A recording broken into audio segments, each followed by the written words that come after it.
तो देखिए अभी क्या हुआ है कि जो ईरान के राष्ट्रपति हैं पेजेश्कियन, उन्होंने एक खास ऐलान किया है।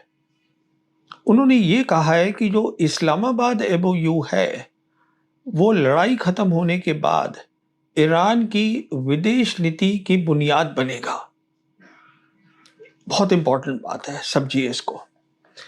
अब हम जानते हैं जहां तक इस्लामाबाद एमओयू का ताल्लुक है, ये 17 जून को साइन करा गया था।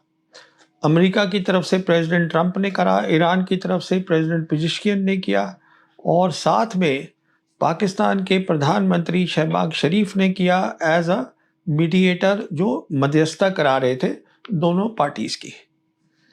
अगला पॉइंट मैं बोलना चाहता हूं पाकिस्तान के बारे में। देखिए पाकिस्तान एक तो मीडिएशन कर रहा है, उसने करी इस एमओयू में, इसीलिए जो उनके प्रधानमंत्री हैं वो साइन कर रहे हैं वहां पर एज अ मीडिएटर। मतलब वो दोनों साइड्स को, सबसे इंपॉर्टेंट रोल पाकिस्तान का है, इसीलिए प्रधानमंत्री ने वहां साइन किया है। और भी मुल्क हैं जो मदद कर रहे हैं, कतर मदद कर रहा है पाकिस्तान की, पर मेन जो कंट्री है वो है पाकिस्तान। अच्छा, उसके अलावा ये जो उसको नाम दे दिया है कि इस्लामाबाद एमओयू, और अगर यही बनना है फॉरेन पॉलिसी, इसका मतलब है इस्लामाबाद को और भी रोल करना पड़ेगा, बहुत नजदीकी के साथ ईरान के साथ काम करना पड़ेगा। और क्या काम होगी? जैसे कि एक सिक्योरिटी, एक इस्लामिक फ्रेमवर्क बनेगा। जब अमेरिकी फौजी, अब जैसे मैंने बताया, कुछ निकल गई हैं, जो छोटी मोटी रह गई हैं उनको हटना है, और उसके बाद इजराइल का क्या करना है वो तय होगा। तो इस्लामाबाद फ्रेमवर्क के अंदर एक तो सिक्योरिटी का है, सुरक्षा का इशू है।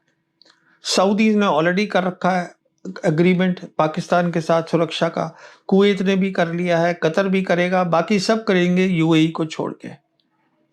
साथ में जो है ये सारे, अगर फ्रेमवर्क है तो वहां सारे मुस्लिम कंट्रीज हैं।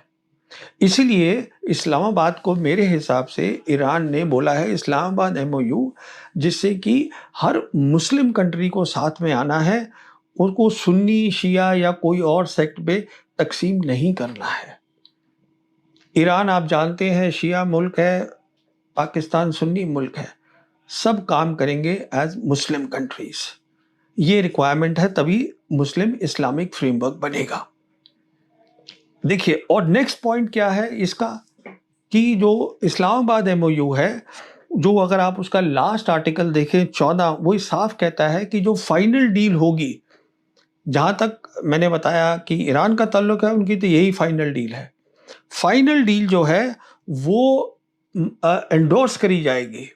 यूएन सिक्योरिटी काउंसिल जो है वो उसका रेजोल्यूशन निकलेगा उसके ऊपर। इसका क्या मतलब हुआ कि जो 5 परमानेंट मेंबर हैं यूएन सिक्योरिटी काउंसिल के, जो हम जानते हैं, जो कि चाइना है, रशिया है, फिर अमेरिका है, यूके है और फ्रांस है, जिनके पास वीटो पावर है, वो सब इस पे हाँ करेंगे कि हाँ ये फाइनल चीज़ है। और इसमें बिल्कुल लाजमी है कि जो दो बड़ी ताकतें हैं जो कि आज खड़ी हैं ईरान के साथ, चाइना और रशिया, वो अपना वीटो इस्तेमाल करेंगी अगर बाकी कंट्रीज जो है इससे इधर उधर होने की कोशिश करेंगे तो। मतलब कि ये जो फ्रेमवर्क है इसमें यूनाइटेड नेशन को सेंट्रल माना गया है, ये है। अच्छा, यहां तक ये सब तभी हो सकता है जब ईरान अपनी जो उसकी आज ताकत है लड़ाई लड़ने की, उसमें कोई भी कॉम्प्रोमाइज ना हो, उसमें कोई समझौता नहीं हो, और वो नहीं मानेंगे। उनकी मिसाइल बनाने की काबिलियत, उनकी ड्रोन की काबिलियत, इसमें कोई कटौती नहीं होगी।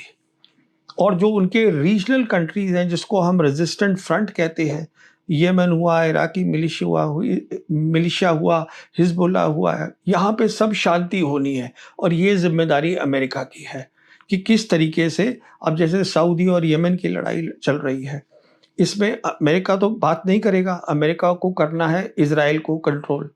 यहाँ फिर पाकिस्तान का रोल आ जाता है।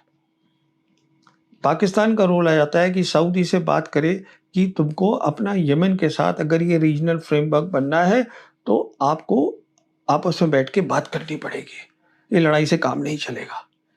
एक बार जब ये हो जाता है, इसमें बिल्कुल सीधी सी बात है। आगे क्या सोचेगा ईरान, वो ये है कि हमस और गाज़ा और पैलेस्टीन इशू, कहने का मतलब ये है कि एक बार अमेरिका के साथ फाइनल डील हो जाती है, उसके बाद मुझे कोई शक नहीं है कि ईरान फिर इज़राइल पे नज़र डालेगा और इन चीज़ों को करेगा, बिकॉज़ इनको सेटल करे हुए पैलेस्टाइन इशू को परमानेंट शांति जो है वेस्ट एशिया में नहीं आ सकती। Thank you.